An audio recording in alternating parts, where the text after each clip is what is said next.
This is an under par walkthrough for the Corrupted Forest, our newest map and the shortest one with only 9 holes. So we're going to hop straight in here on hole number 1. Our first shot, we want to go full power off this right side wall. We want to match our cursor to that line in the wall, and we should end up right down here. Now from here, we're going to go 1 1/4 power just to make our way across the plank. For our third shot, we're just going to go about 3/4 power just to make it across here so that we can line ourselves up with the hole. And for our final shot, we're going to go half power looking just to the left of the hole, and we'll ride the plank down for our birdie.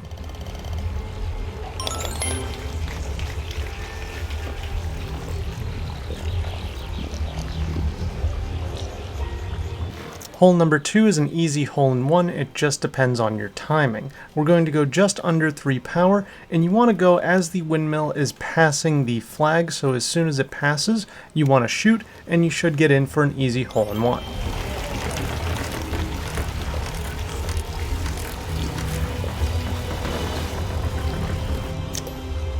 For hole number 3, we're going to go 3 1/2 power, and we want to look to the left because we're actually not going to follow the course, but we want to go in between this wheel. So just make sure you don't hit any of the planks as they pass by, and as you come along here, you should hit this wall, and depending on the bounce you take, you'll end up somewhere around this area.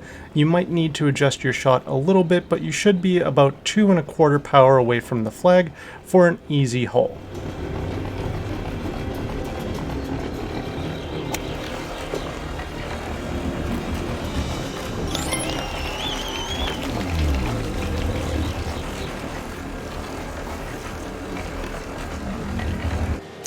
For our first shot on hole number 4, we're going to go 1 1/2 power, and we want to look to the left. We want to match up our cursor with the corner of these dark squares on the ground, and then we're just going to let it rip, and we'll ride these different conveyor belts right towards the flag.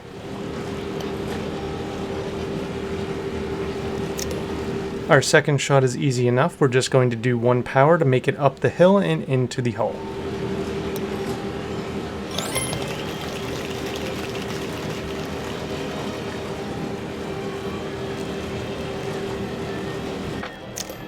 Hole number 5 is another one that requires a little bit of timing. We're going to go about 3 1/4 power, and we want to go just to the right, just slightly right of the center.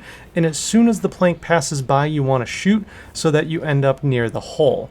Once you're downhill here, you might be a little bit further to the left or the right, just adjust your shot as needed, but you should be about 2 1/4 power away from the hole for an easy albatross.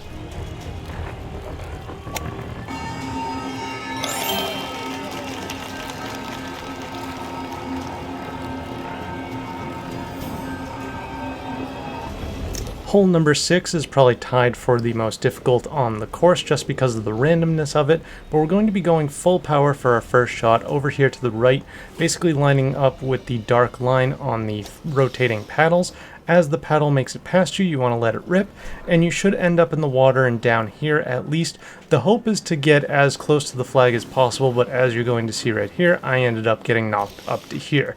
So if you get knocked up to here just like me, don't worry. All we're going to do from here is about 3, or rather 2 1/3 power, and as soon as you hit the wall, you want to jump, and that should propel you forward enough so that you can make it down towards the flag.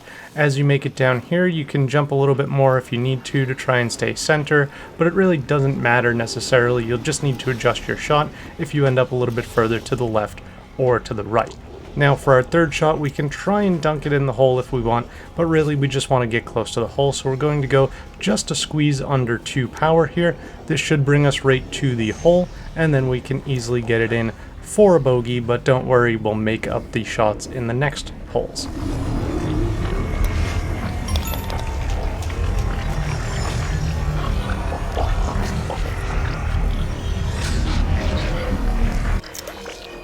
For hole 7, our first shot requires a little bit of luck, but we're going to go 3.5 power, and we want to go just along the left side of that barrel that's in the distance there. We're actually trying to get into that barrel, as it's going to take us down towards the hole. But as you come down here, you need to get a little bit lucky with hitting this roof, and then not getting hit by this log. If you do get hit by the log like I did, you can kind of wait and see if another one will knock you into position. This one didn't exactly do it for me, so I'll put myself back in position with an easy shot, or you can try and take a shot from here, but I'm just gonna make it safe and take one extra shot here. We have the extra shots to give up. But basically, if you hit that roof perfectly, you'll end up in the hole. Otherwise, you should end up somewhere right around here. You shouldn't get knocked around too much by the logs for another easy hole.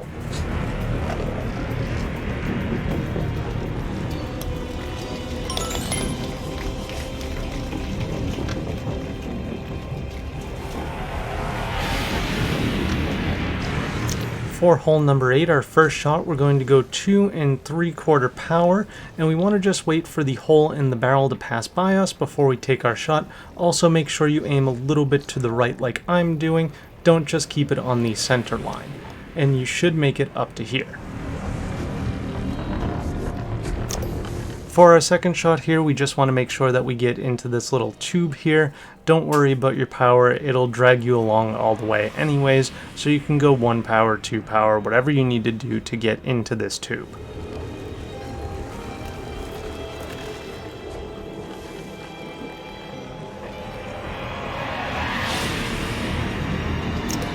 And for our final shot on this hole, we're going to go for a dunk, but don't worry, this one isn't really pixel perfect. It's not too difficult at all. I'm just making sure that I'm lined up with the hole itself using the flagpole, and then we're just going to go about 2 3/4 power right towards the hole, and you should get straight in.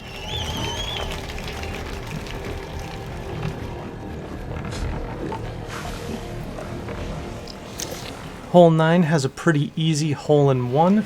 We're going to go 3 power just to the left of this square block in the corner to our left here.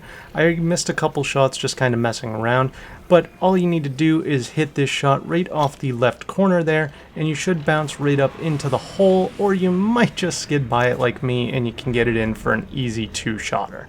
And that does it for this course. You should finish under par and get your achievement/trophy.